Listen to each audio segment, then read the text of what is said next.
Hello everyone. In this video, I'm going to show you how to fix your connection is not private on Google Chrome with easy to follow steps. So without wasting any more time, let's get right to it.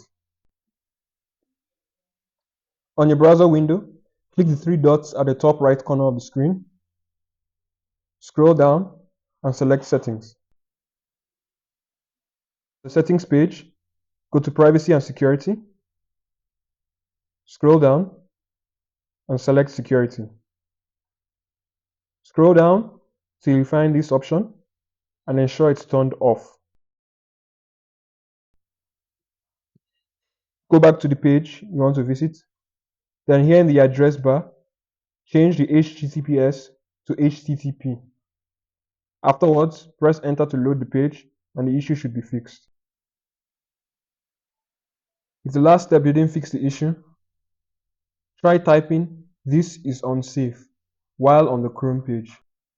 You can see the site loads properly now.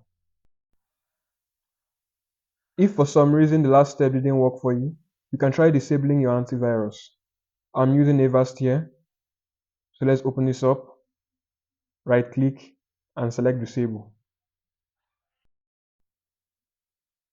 If it's still not loading at this point, you can try using a VPN.